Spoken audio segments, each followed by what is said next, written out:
turashimira kandi umwami mu buryo bushasha yuko turi hano. Benshi muri twebwe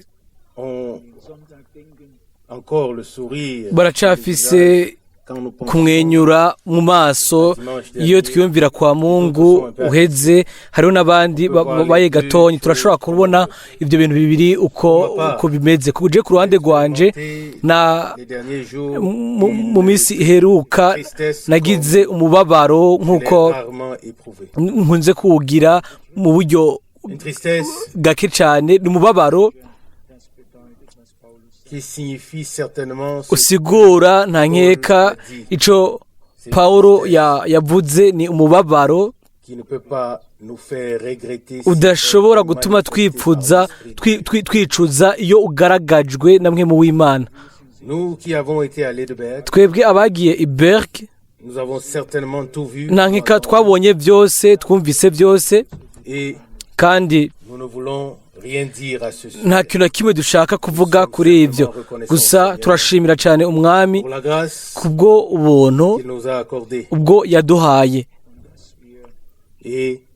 kandi kukuba dushobora kujana inzira igororotse, iciwe kandi ikoze neza, tutagize ibyumviro twiha. Ntegerezwa kubabwira biva ku mutima yuko umuntu wo muri kino gihe agifise intumbero yiwe bwite, icatumbere ciwe bwite, ntaratahura ibyo ari byo. Ubwa mbere bwo umwami ategerezwa kutucisha bugufi, kutujanjagura kugira ngo duce bugufi imbere y'ibirenge byiwe, kandi nk'umwigishwa tube twiteguriye kumviriza ibyo ashaka kutubwira. Umuntu aje hano imbere yiyumvira yuko azi byinshi, yuko agomba kubitanga abibwire abandi. Aho rero abantu bose bicaye barabona yuko ubumenyi nk'ubwo ataco bumaze, atanubu bushobora gufasha. Nakoze iby'urukundo rwa kivukanyi, ndiyumvira yuko nubivuga inyuma y'imyaka myinshi. Ndabizi yuko igihe amakoraniro ya mbere hamwe na bene data bo hanze yategerezwa kuba,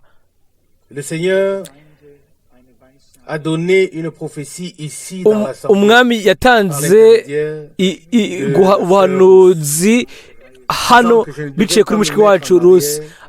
Bwavuga ngo sinkwiye kwishira inyuma, ariko ko nkwiye gufata ikibanza ico Imana yampaye.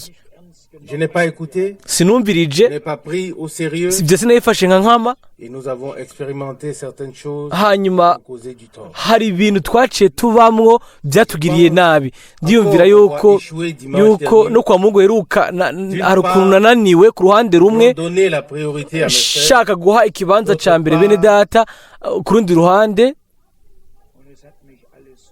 d'autre part par mon agissement, bice muko nkora sinaretse ngo Imana ikore. Ibyo bintu byose byaramvurunze, ndakubitika, n'ubu sindabikira neza. Ku ruhande rumwe turabizi ko Imana atakintu na kimwe ireka ngo gishike itari mu kugomba kwayo. Twari dufise ibyo tugambiriye byiza. Igihe nari nicaye ahabwirwa ubutumwa, nashobora kuraba isaha mu ikoraniro ryo mu gatondo mu gihe umwene data ariko aravuga, nkaraba ibyo ariko biraba byose. Hanyuma ndiyumvira yuko bwari bwo buryo bwo ikiganza c'umwami caza ko kiza ku bantu b'Imana igihe ijambo narihishurirwa. Nkaho atahana mwere barivuye, ijambo ry'umwami ryakorokiye kuri jewe, ryaje muri jewe rivuga ngo ibyabaye kera bigira bisubire n'ubundi bushasha. Nari gushobora guhaguruka nkavuga ati uko niko urahagize, umwami agize, bifatiye ku ijambo nari mpawe. Ntazi aho ryari riri canke imvugo yaryo aho riri, ijambo riraza Quelle parole? irihe jambo Les scribes et les ngo pharisiens abanyabwenge b'ibyanditswe n'abafarisayo bicaye mu ntebe ya mose. Seigneur s'adressa à tout le peuple. Umwami yabwira abantu bose abwira n'abigishwa biwe, hanyuma agahura Et l'esprit na- du Seigneur n'abafarisayo.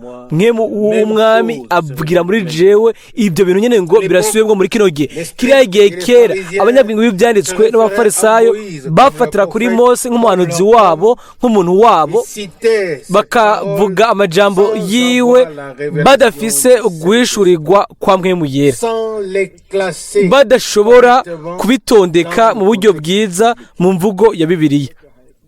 Je me suis retenu. Narifashe bitari uko nari gushobora Premièrement, ce qui devait être dit. kubihagarika ubwa mbere nkavuga ibikwiye kuvugwa. ariko ku rundi ruhande Nous a à tous donné ibyo l'occasion. twese byaduhaye amahirwe yo kubona On prêche là-bas. ingene hariya bavuga ubutumwa Comment tous ceux n'ingene qui ont adopté cette abantu manière, bose bafashe buriya buryo, et de voir aussi tous ceux qui ont adopté abantu cette bose manière de prêcher. bafashe buriya buryo bwo kuvuga ubutumwa muri buriya buryo, kandi twese byadukoze ku mutima, bitwuzuza umubabaro ukomeye kubona ko ibintu nka biriya Dans ce temps, bikibaho mu gihe cacu.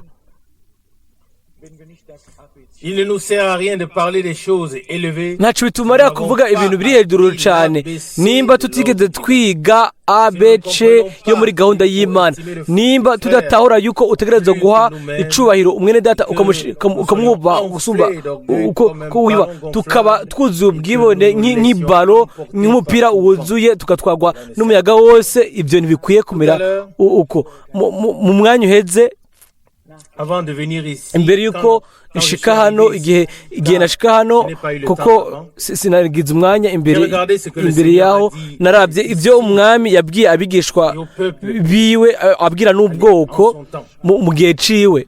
vous le trouverez dans Matthieu. Murabisanga muri Matayo 23 umurongo wa mbere n'uwa kabiri. Nzokwandika kuri ibyo mu Kidage no mu Congereza no mu ndimi zose. C'était pour moi une Kuri réponse jewe de Dieu. yari inyishu y'Imana, ikintu cyategerezwa kuvugwa kugira ngo gitomore ibintu biriko birashika muri kino gihe. Il est dit ceci dans Matthieu. Haravugwa uko muri Matayo 23 umurongo wa Alors, Jésus mbere. parlant à la foule et à ses disciples dit: les scribes et les pharisiens se sont assis sur la chair de Moïse. Il suffit simplement de continuer. Maze Yesu arababwira ishengero n'abigishwa ati abanyabwenge b'ibyanditswe n'abafarisayo bicaye ku ntebe ya Mose. Bihagije gusoma kino gisomwa guhera nko ku murongo wa 13 umwami wacu aravuga, murongo wa 13 ngo muzobona ibara mwebwe abanyabwenge b'ibyanditswe n'abafarisayo mwanjyajyamwe, kuko mwugarirana ubwami bwo mu ijuru imbere y'abantu, kandi nimubwinjiramwo ubwanyu, n'abagomba kubwinjiramwo nimubakundira. Buri mahigo yose yaba akwiriye cyangwa adakwiriye, baba bafise Mose nk'umuntu wabo, nk'umuhanuzi wabo, bakamwinyegeza inyuma. Turashobora gusoma mu buryo butomoye muri Bibiliya yuko ibintu byose Mose yavuze byarasohoje. Kandi dusomye neza turabona yuko mu nyuma ingene intumwa neza mu buryo butomoye basobanura neza amajambo y'abavugishwa n'Imana. Dufate nka Mose, uwo muhanuzi akomeye w'Imana. Si abanyabwenge gusa b'ibyanditswe n'abafarisayo so bamuvuze ko gusa. Igihe Petero yavuga ubutumwa bwiwe inyuma ya Pentekoti, aravugamo ngo turashobora kugurura igitabo cy'ibyakozwe n'intumwa tugasoma ibyo Pawulo avuga ku bijanye n'ibyo. Ibyakozwe n'intumwa igice cya 3 umurongo wa 22 aravugamwo, ibyakozwe 3:22 ngo Mose koko yaravuze atoraho Imana azobahagurukiriza uvugishwa nawe mu biwanyu ameze nkanje, uwo muze mu mwumvire mu byo azobabarira byose. Petero En tant qu'un homme rempli du Saint-Esprit, nk'umuntu yuzuye mwemu yera un mandat divin, kandi afise igikorwa imana yamuhaye, yashoboye gutondeka Mose n'amajambo yiwe mu mvugo yabyo ya Bibiliya, umugisha hamwe no kubahwa de l'Église, kubw'umugisha afin d'éclairer ce no kubakwa qui kw'ishengero, avait été kugira ngo prédit amurike autrefois. ku bintu byari byaravuzwe kera kandi bisohoza ubu. Mais les scribes ont Ariko abanyabwenge b'ibyanditswe utilisé bavuga bagatangaza bakavuga Mose nk'umuhanuzi wabo mu buryo butandukanye n'ibyo intumwa bakoze mu nyuma. Turabizi yuko que les scribes se sont abanyabwenge également référés à b'ibyanditswe Abraham banafatira de la kuri même Aburahamu muri ubwo buryo nyene, Cela kandi déplut aussi. ndangeka ibyo byababaza umwami Ils ont dit, igihe Abraham bavuga est ngo votre père. Aburahamu ngo ni sokuruza wacu, umwami yarishuye aravuga ngo so wanyu ni Satani. Yohana 8:44. Yari imvugo ikomeye itumbereje idaciwe atasobanura, aravuga ngo so wanyu ni wa mugwanizi kandi buri gihe mukora bya so. Dusomye mu nyuma ibyo Pawulo yavuze kuri Aburahamu Comment ingene amutondeka mu buryo bwa Bibiliya. Neje gusoma kugura mu Baroma igice cya 4, hariho imirongo ihagije ya Bibiliya muri iyo aho Pawulo avuga uriya muntu ahambaye w'Imana, no muri Yakobo n'ahandi naho isezerano ryose rishasha rijyanye no gutondeka neza amajambo yavugishwa n'Imana, kugira ngo ubwoko bw'Imana buhabwe ukubona neza ku byo Imana cyangwa umwami yari yaragenye. Turasoma inshuro nyinshi hano kumbure birakwiriye kubiharura inshuro ijambo Aburahamu rivugwa hano mu gice cya 4 c'Abaroma. Ntituza gusoma byose, ariko hano haravugwa ku murongo wa 13, Abaroma 4 murongo wa 13, ngo kuko atari kubw'ibyagezwe Aburahamu yasezeraniwe cyangwa urubyaro rwiwe yuko azoragwa isi, ariko ni kubw'ukugororoka kuva ku kwizera. Hanyuma ku murongo wa 18 acavuga ngo Aburahamu yizera yizigiye ibitokwizigiwe. Aburahamu yizera ngo abe sekuruza w'amahanga menshi, nk'uko byavuzwe ngo urubyaro rwawe niko ruzongana. Turabizi twese iyi mirongo ya Bibiliya, kandi turabona mu buryo butomoye itandukaniro rishobora kuba rihari, kandi hariho koko gukoreshwa k'uyu muntu nyene, iri zina nyene, kandi bimeze uko ni wa muhanuzi nyene. Bamwe barondera kwinyegeza inyuma yiwe, bakamukoresha nk'ishusho, mu gihe abandi barondera gutondeka mu buryo bwa Bibiliya ibintu byavuzwe bigahishurwa na mwemu yera. Ntegerezwa kuvuga naratabuwe imbere mu mutima n'ibintu byose byabaye, ndakeneye igihe gito kugira ngo nsubire ngihe ibyo bintu. Iyo niyumvira uburyo bw'igitangaza ubwo ijambo ry'Imana ryahishuwemwo, ingene umwami yakoreje umusabyi wayo umuhanuzi, hanyuma nkabona ibintu bikorwa uyu munsi mu bihugu byose, aho rero bitegerezwa kuvuna imitima yacu. Nta kundi kuntu byogenda. Ibintu mu buryo ubucanke ubundi si ibintu byigenga uko ku bijanye n'ibiriko biraba, ariko mu buryo runaka twese biraturaba. Twese duseshwa n'ibyo bintu biriko biraba. Nico gituma bidukorako bikomeye, ariko turabizi yuko Imana izoshikira ibyo ifitiye uburenganzira. Kandi nanje ubwanje ndiyumvira yuko dutegerezwa gusenga cyane kandi no gushimira cyane Imana. Ntibijanye n'ubumenyi bwose. Ikintu nyamukuru nuko Imana ishobora kwishura muri twebwe kandi biciye no kuri twebwe. Ikintu nyamukuru nuko kamere ka Yesu Kristo, ubuzima bwiwe mwemu wiwe bigaragara, canke naho ce qui nous plaît. dutegereza mbega kurondera ibitunezereza mu buryo ubu cyangwa ubundi. Je crois ndizera nous avons yuko appris twarize kwiyanka ubwacu muri ibyo. nshaka kuvuga mvuze ibyo que pour tous ceux yuko ou toutes kuri celles abo qui veulent être quelque abo chose, bose bumva bashaka kuba ikintu runaka, il s'est vite avéré que nous ne sommes rien. bibonekana byihuse yuko atakana kimwe turi, kandi n'abandi bose bategereza kubyiga, bategereza kumenya yuko atakana kimwe turi kandi atakana kimwe twazanye, ariko by'ukuri byose bivana n'ubuntu bw'Imana yacu gusa. Amen. kiriya gihe umwami Yesu yakwegereye ukuraba ubwoko n'abigishwa, arababwira ngo abanyabwenge b'ibyanditswe n'abafarisayo bicaye mu ntebe ya Mose. Matiyo 21:3 aravugwa hano umurongo kabiri. aravuga ngo babikoreje imitwaro barabakoresha ibyo byose bitwaza ngo Mose umuhanuzi wacu, barabaganza barabahahiriza. umwami arababwira ngo naje kugira ngo bagire ubugingo kandi babugire busagutse, naje kugira ngo ndababohore.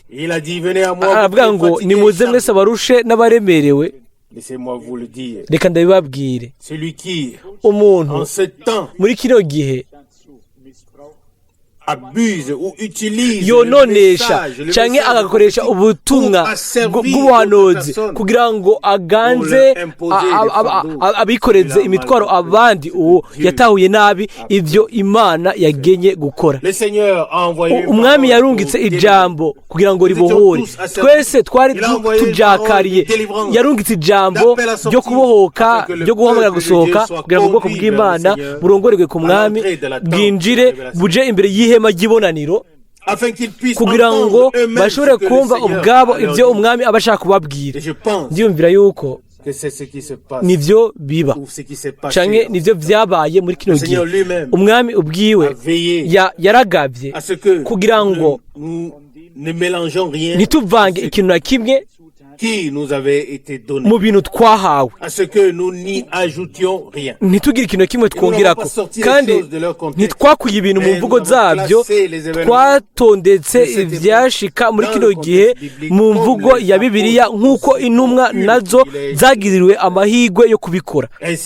uko rero mu mbabazi zayo Imana yaduhaye muri kino gihe amahirwe akomeye yo gutondeka igikorwa cyayo mu mvugo ya Bibiliya,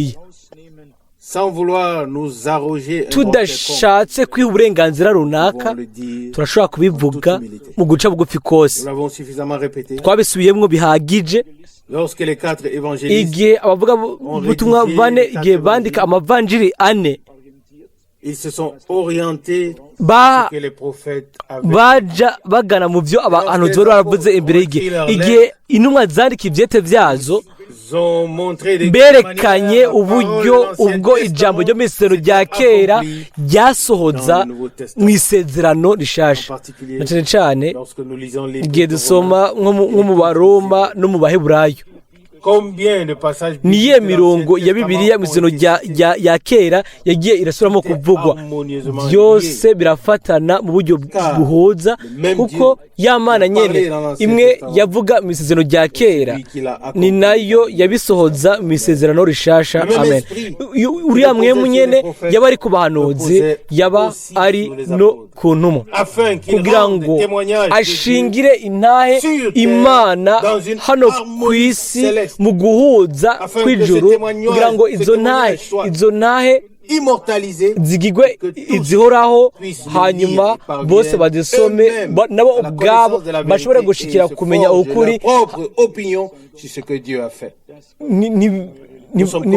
nibareme ibyo Imana yaba yarakoze ko. turizera yuko Imana ntiyatanguje idini rishasha, Imana ntiyatanze Bibiliya nshasha, ariko yashize ijambo ryayo ku giterekwa matara, ko yahishuye amabanga anyegejwe, kandi uguhishurwa kwaje kugira ngo guhamagare ugusohoka ubwoko bw'umwami, kugira ngo abukoranye buje ku rufatiro rwera gukwizera. kandi niyo mpamvu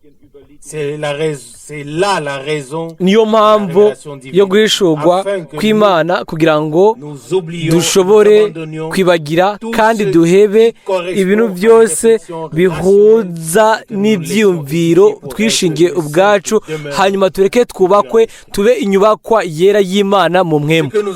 Ibintu twumvise kwa Mungu byatumye niyumvira muri Ezekiyeli 13 ahanditswe kubira abantu batizigirwa bajana bakurikiye imwemu zabo bwite, hanyuma bakerekana bakabizana nk'aho menga n'ubuhanuzi, bakabizana nk'aho menga n'ubuhanuzi ibintu batabonye.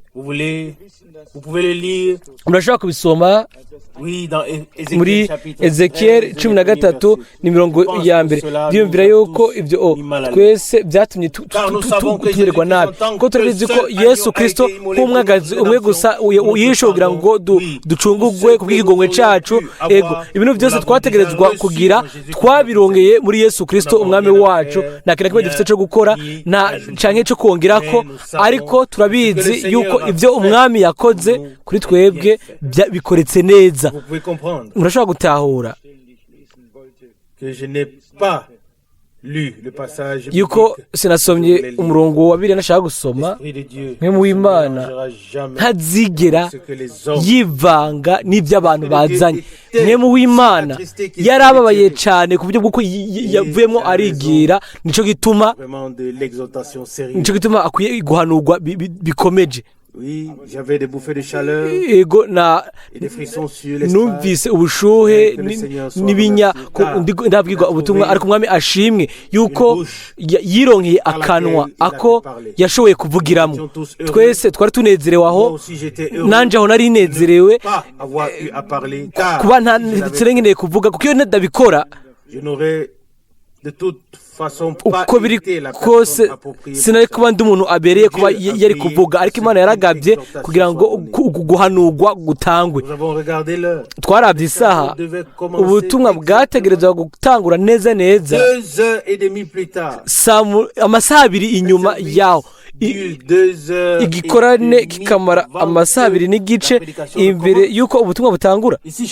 Hano iwacu igikorwa c'Imana gihera mu isaha n'inusu, ariko Imana yagabye kugira ngo byose bigende neza, hanyuma kwerezo havugwa amajambo abereye neza nkuko ndababwira neza nkuko abakozi bose b'Imana bavuze.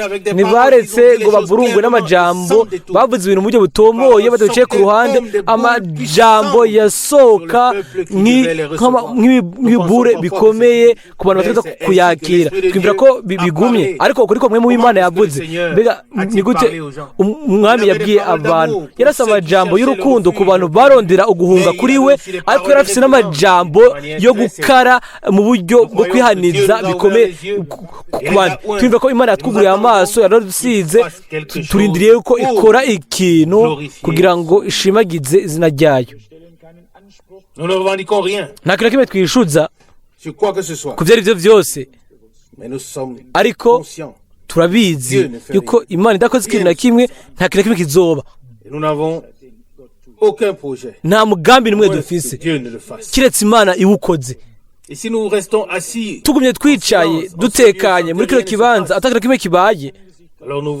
Aho rero turashaka kuza imbere y'Imana igihe cyose kugira ngo duhimbaze izina ryayo kubwo ibyo yakoze kubw'ubuntu.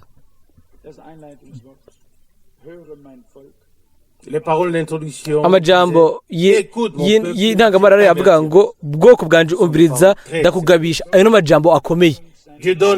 Imana itanga kugabisha ku bwoko bwayo, ishaka kubakosora, kubavugisha, ishaka yuko bumviriza ijambo ryayo kandi bakarishira mu bikorwa. Haravugwa ngo ku murongo w'9 Zaburi 81 umurongo w'9 ngo o Isirayeli unyumvire ngico. Ibanda ku murongo w'9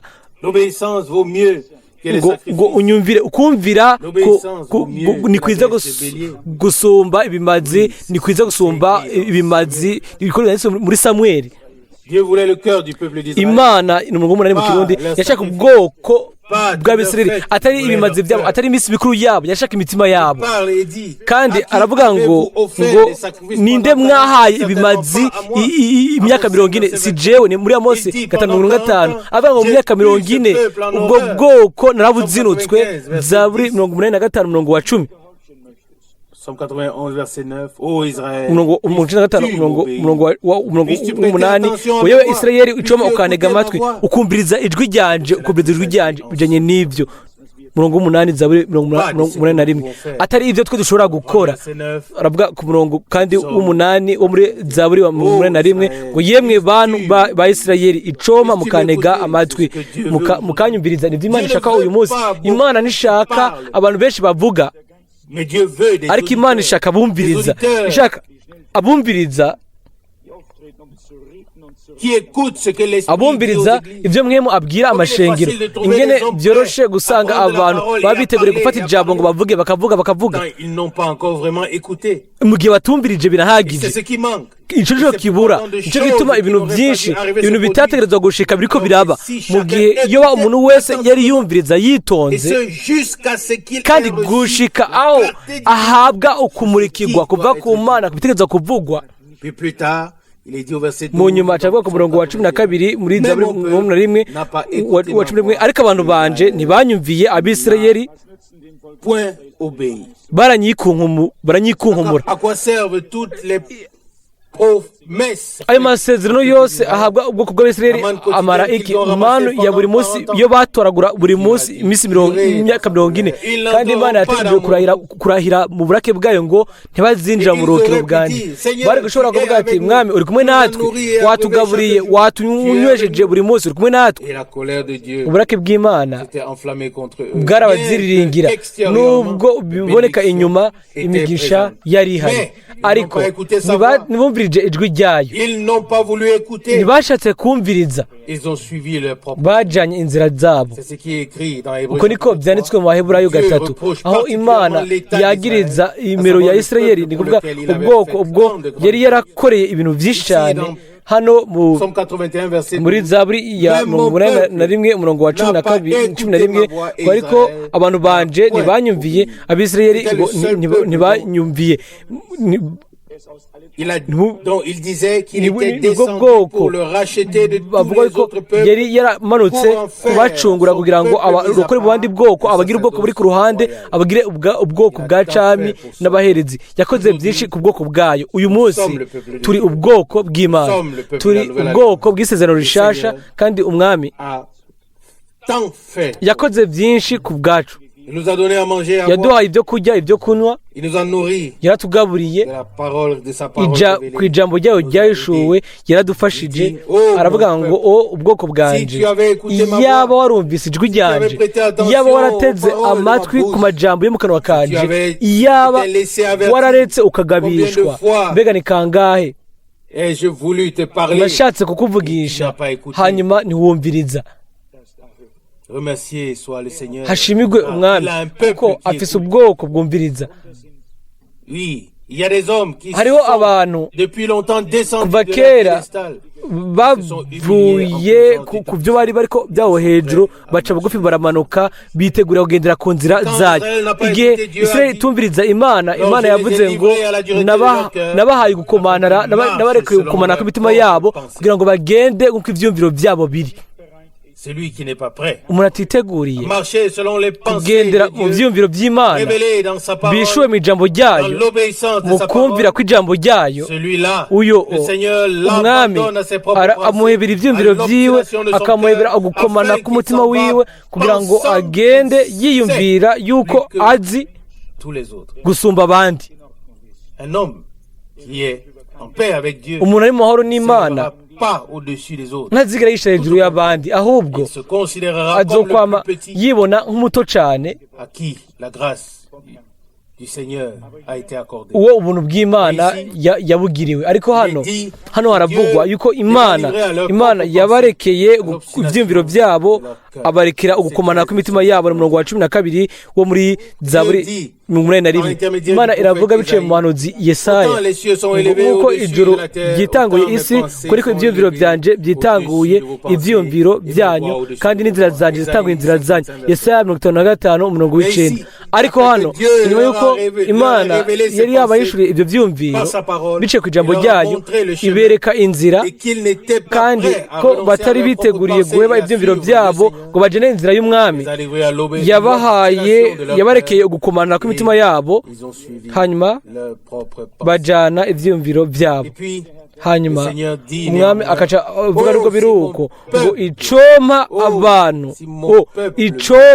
abantu banje bakanyumvira, icoma abantu banje bakanyumvira. Mu murongo wa 13 Imana yarigoye cyane guhera ku ntango. Iravuga ku murongo wa 13 muri Zaburi ya 81 ngo icoma abantu banje bakanyumvira, icoma Abisirayeli bakagendera mu nzira zanje. Murongo wa 14 Ikirundi ngo notsinda abansi babo vuba, nohindurira ukuboko kwanje ku bagwanizi babo. C'est tout à fait différent. C'est la voie biratandukanye. Iyi niyo nzira y'Imana hamwe natwe. Mbega ni kangahe twumvira yuko tutegerezwa kugwana n'inkomezi z'umwansi, nk'uko ibyanditswe bivuga ngo Satani aracaganza no ku isi. Ariko iyo tugendera mu nzira z'Imana, rero umwami arambura ikiganza agwanya abansi bose aribo bansi bacu, kandi umwami aganza hagati mw'abo bansi gushika aho abagira indava z'ibirenge vyiwe. Ariko tutegerezwa kubyiga, tutegerezwa kubimenya. Isirayeli ntiyari ikeneye kugwana. Igihe cyose yagendera mu nzira z'Imana, Imana yarabagwanira, yumvisha abasi babo induru imeze nk'iy'amafarasi menshi, hanyuma bagahunga, nta gicasigara. Imana yarabagwanira, yabasindira intambara yose, yababwira gusa ngo nimutekane, nzobagwanira. Kuvayo 14 yashobora kuvuga ngo nimuzosubira kubona aba banyegiputa nk'uko mubabona uyu munsi. Yabahonereje mu mazi inyuma y'uko ubwoko bw'Abisirayeli bwari bumaze kujabuka. Igihe cyose bagendera mu nzira z'Imana, umwami yahinduka ikiganza agwanya abansi babo, akabakubita, akabanesha gushitsa aho barandukiye, hanyuma igaha intsinzi ubwoko bwayo kubw'ubuntu. Umurongo wa 13 muri Zaburi 81 icoma abantu banje bakanyumvira, icoma Abisirayeli bagendera mu nzira zanje, notsinda abansi babo vuba, nohindurira ukuboko kwanje ku bagwanizi babo. Nibyo twifuza twese. Twifuza twese yuko ubwiza bw'Imana bugaragara, umwami ashobore kurambura ikiganza ciwe ngo yabikoze ku ntango.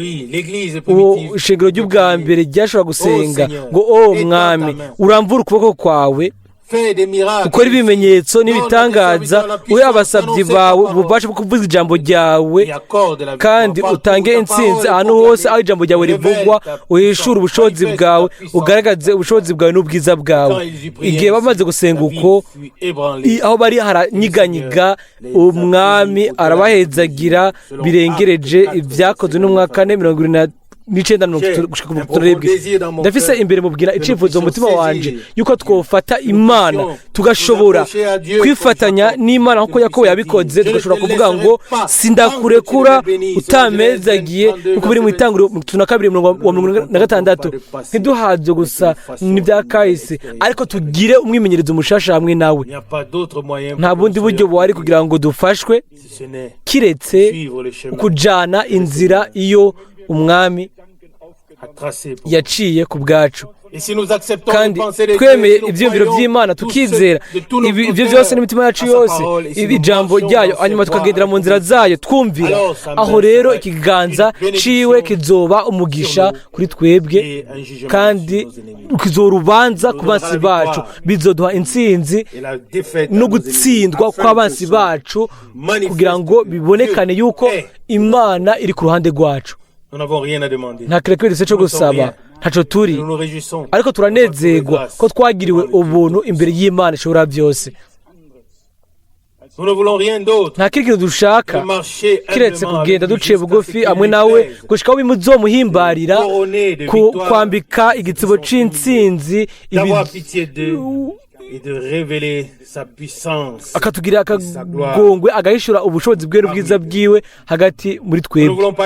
ntidushaka guca n'urubanza, ahubwo ngishane turashaka ko ubwoko bw'Imana mu bice bine by'isi bamenya ukuri, bakabohoka ubwabo, bakakoboka mu makosa, kugira ngo bashobore kwifatanya n'ukuri, buzure impwemu w'ukuri, kugira ngo bashobore kugendera mu kumvira mu nzira z'Imana. ntituzohagarika gusenga no gutakamba gushitsa aho ayo masigarira abafisemwo umugabane bashobore kumenya inzira z'Imana kandi babe biteguriye kuzijana. Imana ireme muri twebwe imbabazi nyazo z'ibwina zacu ubwacu, uko twe tumeze, tugira ikigongo uko tumeze, cyangwa na bene data bacu uko bamerewe, kugira ngo basohoze ibyanditswe muri Ezekiyeli 9 ngo abarira banihishwa n'ibizira byose n'ibizira byaba mu bwoko bw'Abisirayeli, abo bose bashize ko ikimenyetso kugira ngo ntibarandugwe igihe urubanza rwakubita igisagara. Ezekiyeli 9:4. Imana irafise ubwoko hano ku isi butabayeho ku bwabwo, budakorera ubwako, ariko aho mwemu w'Imana ashobora gusohoza ibintu bidashikirwa n'abandi, kuko turashaka ko Imana iduhezagira, itugire, idukoreshe kugira ngo tube imigisha. turashaka kuba mu mahoro n'abandi bantu bose, ariko bwa mbere y'ibyo turashaka yuko amahoro y'Imana arengera ubwenge bwose bw'umuntu, aganza imitima yacu n'ibyumviro byacu. Ndizigera yuko twese twatahuye neza, turanezerwa ko Imana yagize abakozi, yagize abahanuzi. nta kibanza na kimwe cyangwa kiretse gusa muri Amerika aho bumvise ubutumwa bwafashe ku majwi bwo muri Tabernacle, aho ubutumwa bwinshi bwumvirije kuvana imitima yose bukemegwa nk'uko hano byabaye. Ariko turabivuga mu buryo butomoye, ntibijyanye n'uwo muntu umwe bita Branham, bijyanye no guhishurwa kw'ijambo bigatondekwa mu buryo bwa Bibiliya, bigaha ubwoko bw'Imana urufatiro rw'Imana rutomoye ku byo bashobora guhagarara ko. Amen. Twarabibonye abanyabwenge b'ibyanditswe n'abafarisayo nk'umuhanuzi wabo wa mbere,